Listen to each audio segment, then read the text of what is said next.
அனைவருக்கும் வணக்கம். எல்லாருக்குமே தெரியும் டிஎன்பிஎஸ்சி குரூப் 4 சிலபஸ் மாற்றிட்டாங்க. இப்போ குரூப் 4 சிலபஸ் நியூ சிலபஸ் தான் நம்ம வந்து பார்த்துக்கிட்டு இருக்கோம். புதுசாக என்ன கொடுத்துருக்காங்கன்னா, ஏற்கனவே இருந்த சிலபஸில் கொஞ்சோண்டு ரெடியூஸ் பண்ணியிருக்காங்க. என்னென்ன ரெடியூஸ் பண்ணியிருக்காங்கன்னு சொல்லிட்டு நான் அடுத்த வீடியோவில் கிளியராக கொடுக்குறேன்.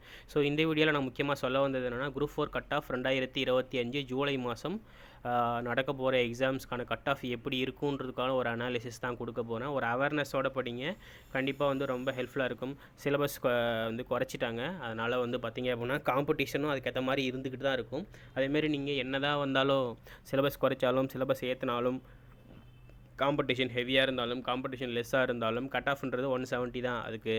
அது மாறுறதுக்கான வாய்ப்பே இல்லை. பிகாஸ் எப்பவுமே டிஎன்பிஎஸ்சியில் குரூப் 4 எக்ஸாம் வந்து அனௌன்ஸ் பண்ணும்போது ஒரு 5000 6000 வேக்கன்ட் அனௌன்ஸ் பண்ணுவாங்க. அப்புறம் ஒரு 2000 வேக்கன்ட் 3000 வேக்கன்ட் இன்க்ரீஸ் பண்ணிவிட்டு 9000க்கு மேலே 11000 12000க்கு கீழே வந்து வரும்போது அப்படி வரும்போது கட் ஆஃப் என்ன இருக்குன்னா 170ன்றது சாதாரணமாக வந்துடும்.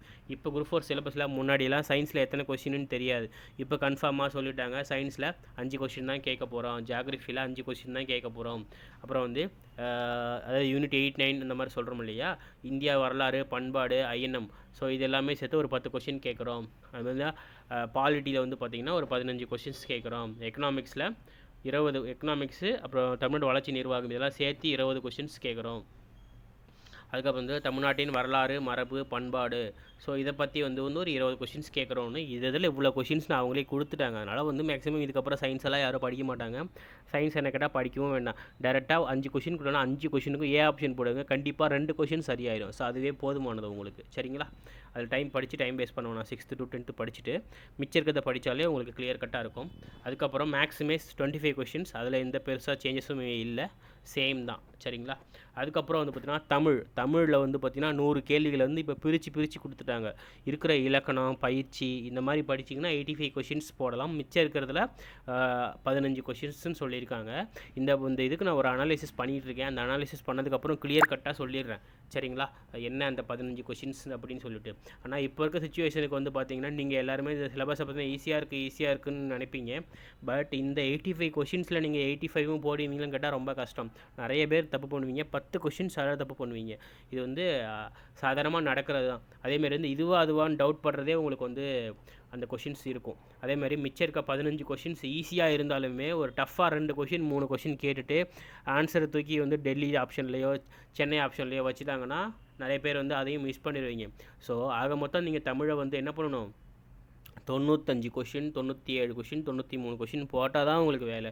தமிழில் யார் 95 கொஷின் 97 கொஷின் 92 கொஷின் போடுறாங்களோ அவங்களுக்கு தான் வேலை. இது நீங்கள் என்ன தான் பண்ணாலும் மிச்சம் இருக்க ஜிகேயில் 100 கொஷின் மேக்ஸு ப்ளஸ் ஜிகே இருக்கு இல்லையா, அதில் 100 கொஷினில் 75 to 85 தான் கிராஸ் பண்ண முடியும். அதுக்கு மேலே பண்ணவே முடியாது நீங்கள் எவ்வளோ நல்லா படித்தாலும். இதை ரெண்டுத்தையும் கூட்டி பார்த்தாலே என்ன பண்ணலாம், 165 168 170 ப்ளஸ். ஸோ இதில் யார் ரொம்ப பெர்ஃபெக்டாக தமிழ்லையும் ஜிகேலையும் இருக்காங்களோ அவங்க பாஸ் பண்ணிட்டு போயிட்டே இருப்பாங்க. நீங்கள் என்ன பண்ணுவீங்க, சிலபஸ் தான் குறைஞ்சிருச்சு அப்புறமா படிச்சிக்கலாம், இப்படி இருக்குது அப்படி இருக்குது ஈஸியாக இருக்குது அப்படின்லாம் நினைக்காதீங்க. இந்த கடைசியாக இருக்க இலக்கியம் தமிழறிஞர்களும் தமிழ் தொன்னும் 15 கேள்விகள், இதுதான் வந்து உங்களுக்கு வேலை வாய்ப்பை ஏற்படுத்தி கொடுக்கக்கூடிய சிலபஸ், சரிங்களா? ஆக மொத்தம் நீங்கள் வந்து 6th to 12th படித்து தான் ஆகணும்.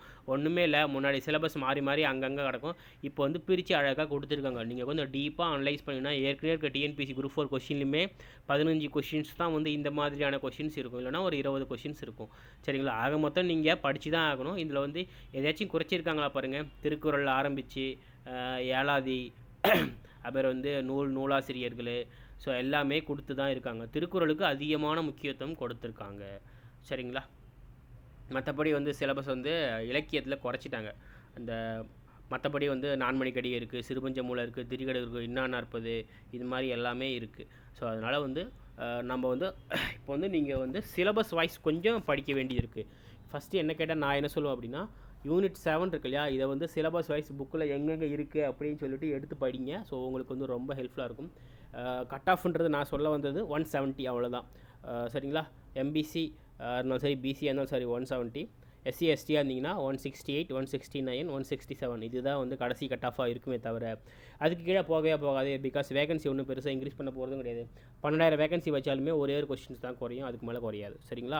உங்களுக்கு டார்கெட் 170+ படிங்க, அப்போ தான் உங்களுக்கு வேலை கிடைக்கும், இல்லைனா வேலை கிடைக்காது. மைண்டில் வந்து அதை ஃபிக்ஸ் பண்ணிக்கிட்டு படிங்க. தமிழில் இத்தனை கொஸ்டின் போடணும், அதை கிராஸ் பண்ணணும், ஜிகேயில் இவ்வளோ கொஷின்ஸ் கிராஸ் பண்ணணும். அப்படி பண்ணால் தான் நீங்கள் வந்து 170 கொஷின்ஸை கிராஸ் பண்ண முடியும். மிஸ் பண்ணிடாதீங்க. அவங்க ஃப்ரெண்ட்ஸ் எல்லாருக்குமே ஷேர் பண்ணுங்கள். நான் சொன்னதை வச்சு உங்களோட கருத்து என்னன்றது கீழே கருத்தை சொல்லுங்கள். கண்டிப்பாக உங்களுக்கு ரொம்ப ஹெல்ப்ஃபுல்லாக இருக்கும். சரிங்களா? நன்றி.